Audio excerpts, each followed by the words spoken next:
गांधी जिंदाबाद जिंदाबाद जिंदाबाद, वोटरशिप जिंदाबाद जिंदाबाद जिंदाबाद, वोटरशिप गठबंधन जिंदाबाद जिंदाबाद जिंदाबाद, वोटर पेंशन लागू करो वरना कुर्सी खाली करो, हर वोटर को पेंशन दो वरना अपनी पेंशन लो, जो वोटर को नोट नहीं दो नेता को वोट नहीं, वोटर पेंशन भीख नहीं, ये अधिकार हमारा है, भीख नहीं अधिकार चाहिए, जीने का आधार चाहिए, अर्थ गुलामी की जंजीरें वोट डालना ठानी है, जिस वोटर का खून न खोले खून नहीं वो पानी है, राजनीति का करो सुधार जिससे जग का हो उद्धार, राजनीति का करो सुधार जिससे जग का हो उद्धार, मशीन मजूरी सब में बांटो अमीर गरीब की खाई बांटो, मशीन मजूरी सब में बांटो अमीर गरीब की खाई बांटो।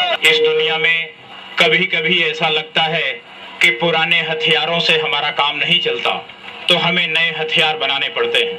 हमारे देश में ही नहीं, जिन जिन देशों में लोकतंत्र कायम किया गया उन सभी देशों में एक साझापन दिखाई पड़ता है, एक खासियत दिखाई पड़ती है कि जहां जहां लोकतंत्र लागू हुआ उस सरकारों ने, उन देशों की संसद ने, उन देशों की अदालतों ने केवल अमीर लोगों को इंसान माना लेकिन गरीब लोगों को बैल माना।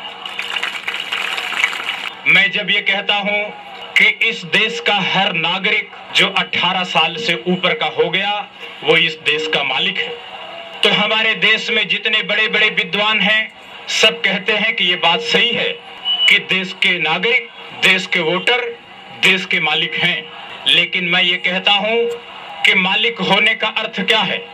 क्या इस देश की जमीन पर, इस देश के मकान पर, इस देश की दुकान पर, इस देश के खेत और खलिहान पर इन वोटरों का अधिकार दिया गया?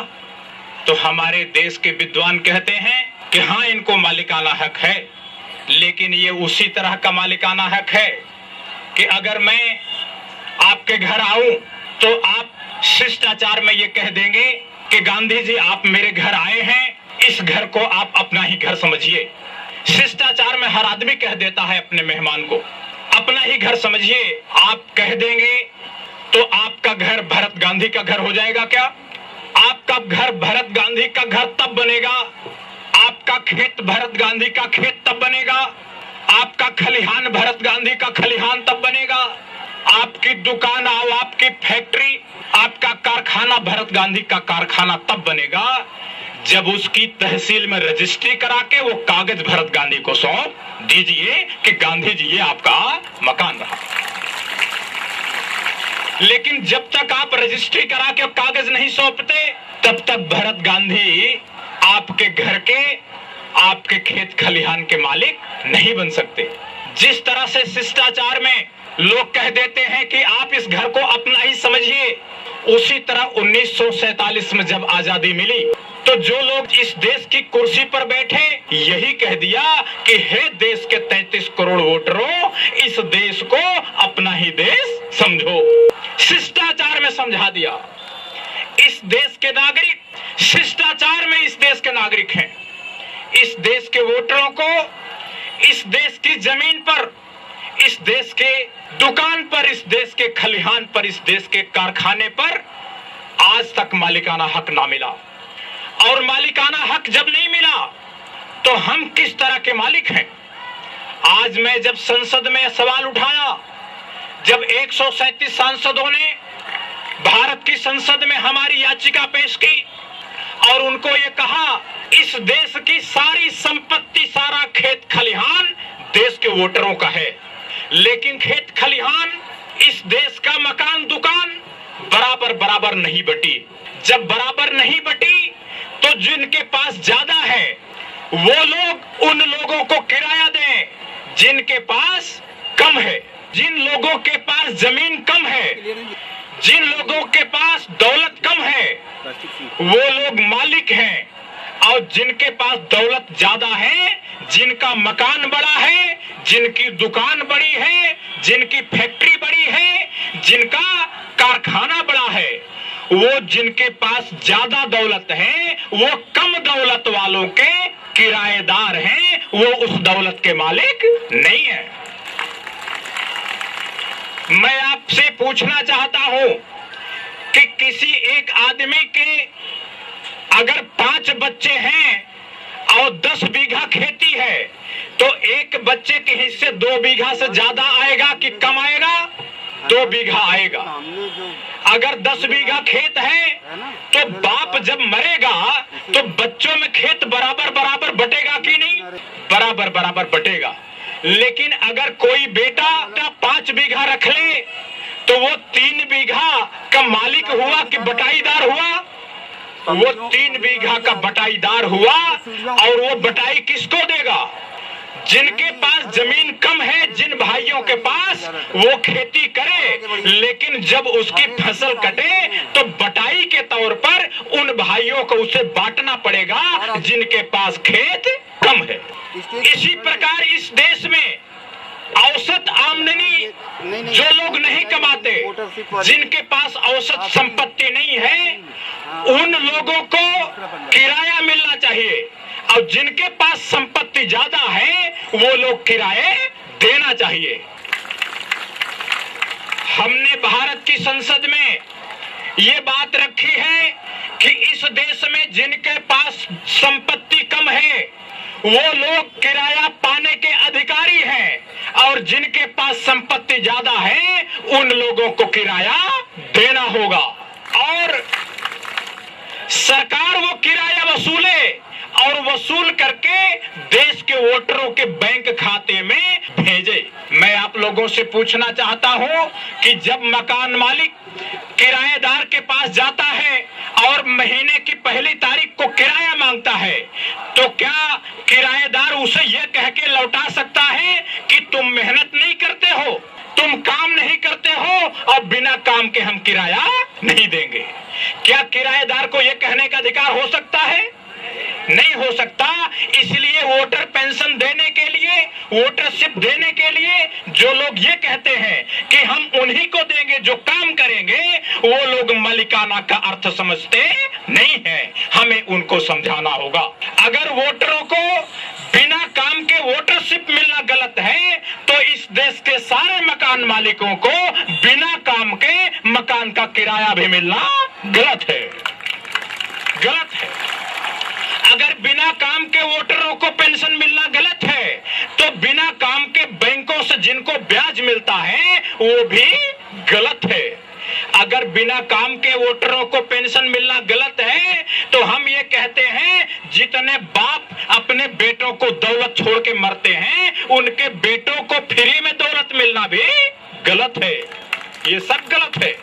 इसलिए मैं कहूंगा कि वोटर पेंशन का विरोध अगर करेंगे जो लोग तो उत्तराधिकार कानून भी खत्म होगा, किराएदारी कानून भी खत्म होगा और इस देश में किसी के पास औसत दौलत से न ज्यादा रहेगी ना कम रहेगी। इसलिए जब मैं कहता हूं कि हमारे देश के सारे वोटरों को पेंशन मिलनी चाहिए तो ये लोग कहते हैं जैसे बैलों को मच्छर भगाने की जिम्मेदारी किसान की नहीं होती, उसी तरह इस देश के सरकार की ये जिम्मेदारी नहीं होती कि देश के गरीबों को वोटर पेंशन दें।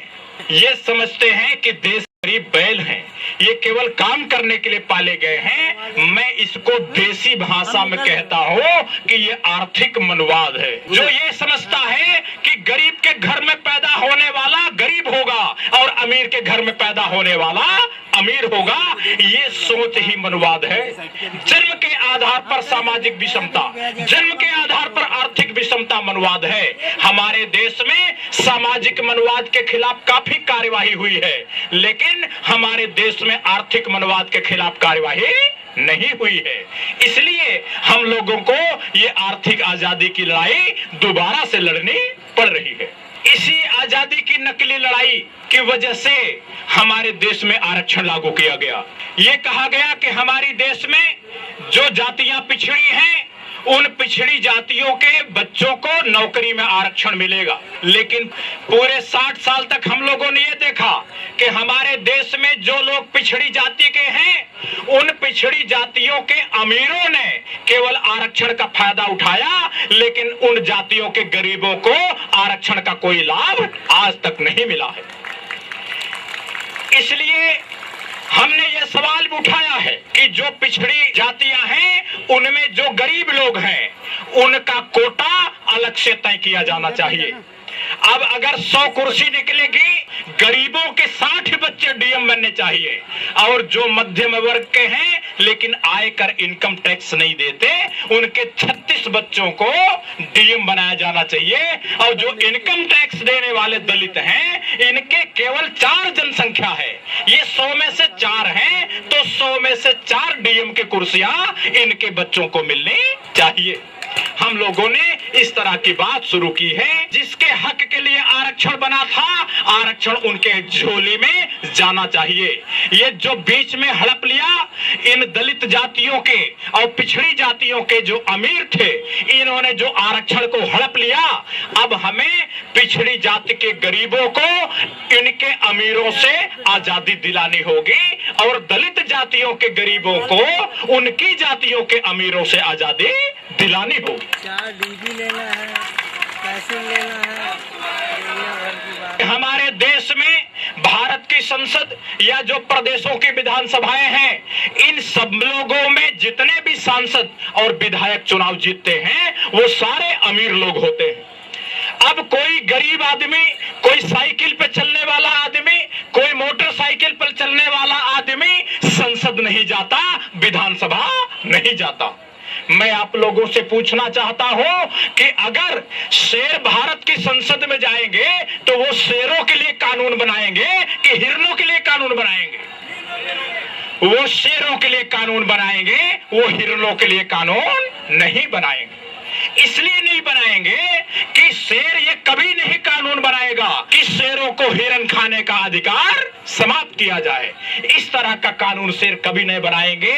हमारे देश में महंगाई बढ़ रही, हमारे देश में बेरोजगारी बढ़ रही है, हमारे देश में घर घर में बच्चों को नौकरी नहीं मिल रही है, पढ़ लिख करके बेकार घूम रहे।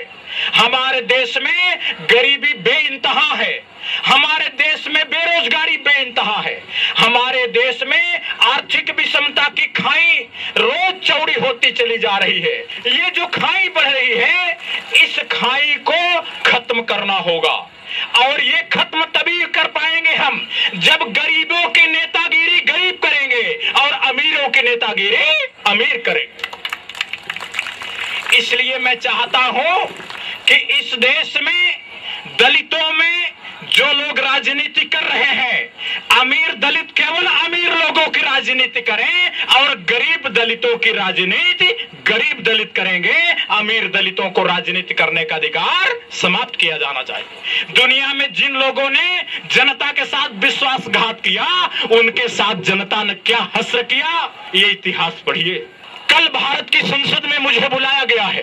जो लोकपाल पर स्टैंडिंग कमेटी बिल बना रही है, उस कमेटी ने कल मुझे तलब किया है। मैं कल संसद में पेश हो रहा हूं, और मैं वहां पर सारा काला चिट्ठा खोलने वाला हूं। मैं ये कहना चाहता हूं कि भारत के जितने नेता हैं, वो चाहते हैं कि ऐसा लोकपाल बनाया जाए जो सबके भ्रष्टाचार को तो रोके, लेकिन नेताओं के भ्रष्टाचार को बना रहने दे। इसी तरह हमारे देश में अन्ना हजारे की टीम है। अन्ना हजारे की टीम ये चाहती है कि देश के नेता भ्रष्टाचार ना करें, देश के अधिकारी भ्रष्टाचार ना करें, उनको जेल भेजा जाए, लेकिन इस देश में उद्योगपतियों को भ्रष्टाचार करने का अधिकार बना रहना चाहिए। उन्होंने जो जन लोकपाल विधेयक बनाया है, उसमें तमाम कोशिश करके भी उस विधेयक के दायरे में उद्योगपतियों को लाने से अंतिम रूप से पूरी अन्ना टीम ने मना कर दिया। इसके बाद मैंने उनका विरोध करने का फैसला किया। हमने अन्ना हजारे के अनशन के 1 महीने बाद मैंने 9 मई को राष्ट्रपति को लोकपाल का विधेयक दे दिया, और कल मैं पेश हो रहा हूं। मैं सीबीआई जांच की मांग करूंगा कि जिस तरह से सारे टेलीविजन चैनल, सारे अखबार वालों ने जिस तरह प्रचार किया गया, उसके पीछे बड़ी साजिश है। इस देश के लोग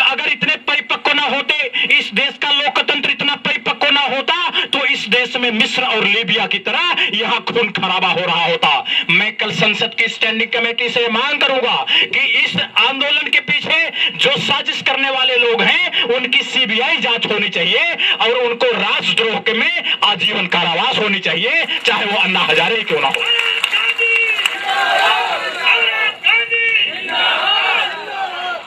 मेरे भाइयों और बहनों, इस देश में वास्तव में नेताओं का भारी अकाल पड़ गया है। इस देश में जो धान है उनको दबा के मोथे दिल्ली निकल गए हैं और धान अपने गांव-गांव में नीचे दबे रहने के लिए मजबूर है। धान नीचे दब गए हैं और मोथे दिल्ली पहुंच गए हैं। धान नीचे दब गए हैं और मोथे लखनऊ पहुंच गए हैं। इसलिए मेरे भाइयों, मेरे बहनों, ये वो वक्त है कि हमें आपस में जो मतभेद हैं, हमारे बीच जो खाई है, उसे भूल करके इस समय हमें एक होने का मौसम, एक होने का दिन आ गया है। इसलिए मैं तो यहां तक नारा लगाता हूं, मेरे नारे से लोग हैरत में रह जाते हैं। मैं तो कहता हूं कि कांग्रेस के गरीब हमारे हैं, बीजेपी के गरीब हमारे हैं। इसलिए इन सारे गरीबों को गोलबंद करके हम लोग प्रदेश की सरकार और देश की सरकार पर कब्जा करेंगे और कब्जा करके इन मोथों पर एक दवा छिड़केंगे, ये सारे मोथे जल जाएंगे और धान ऊपर आ जाएगा। जो वोटरशिप की बात करते हैं लेकिन वोटरशिप गठबंधन में शामिल होने के तैयार नहीं है, उन सब लोगों का सामाजिक बहिष्कार किया जाएगा और ये माना जाएगा कि वो सारी पार्टियां जनता को बेवकूफ बना रही हैं और इसलिए वोटर पेंशन की बात उठा रही है कि वो बड़ी पार्टियों से जो सत्ता में है उनसे पैसा इकट्ठा करें कि हमारे पास इतनी जनता है, पैसा लाओ तो समर्थन तुम्हें दिला दें। ये जनता को बेचने का काम कर रहे हैं, ये वोटर पेंशन दिलाने की बात नहीं कर रहे, ये दिला भी नहीं सकते।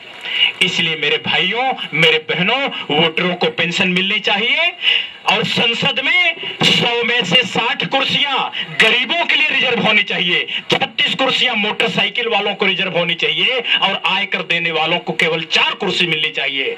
ये जो समावेशी आरक्षण की नीति है, ये नीति जब तक ना अपनाई जाएगी तब तक चाहे किसी पार्टी की सरकार बन जाए, उस पार्टी पर अमीरों का दबदबा कायम होगा और वो सरकार केवल अमीरों के लिए काम करेगी, वो गरीबों के लिए काम ना करेगी। मैं आप लोगों को कहना चाहता हूं कि आने वाले दिन में अगर ये संख्या हमारी बढ़ती जाएगी तो नेताओं पर दबाव पड़ेगा कि नहीं? आप ये जानते हैं कि अगर हिरन झुंड में हो तो शेर को हमला करने की हिम्मत नहीं पड़ती। शेर हिरन पर तभी हमला करता है जब कोई हिरन को अकेले में पाता है। ये जो अमीर हैं, दलितों के शेर, पिछड़ी जातियों के शेर, ऊंची जातियों के शेर, हिंदुओं के शेर, मुसलमानों के शेर, ये जो शेर हैं, इन शेरों के खिलाफ एक ही काम करिए मेरे भाई, मेरे बहनों। जब वोट देने का दिन आता है तो उस वोट देने के दिन में खूब थोक भाव में बूथ पे जाके वोट ठोक दीजिए। बस ये बटन दबा दीजिए, थोक में दबा दीजिए। जब इनको पता चलेगा कि हमारे तमाम लोग वोटर पेंशन पर बटन दबा रहे तो इसके बाद इनके होश ठिकाने पर आ जाएंगे।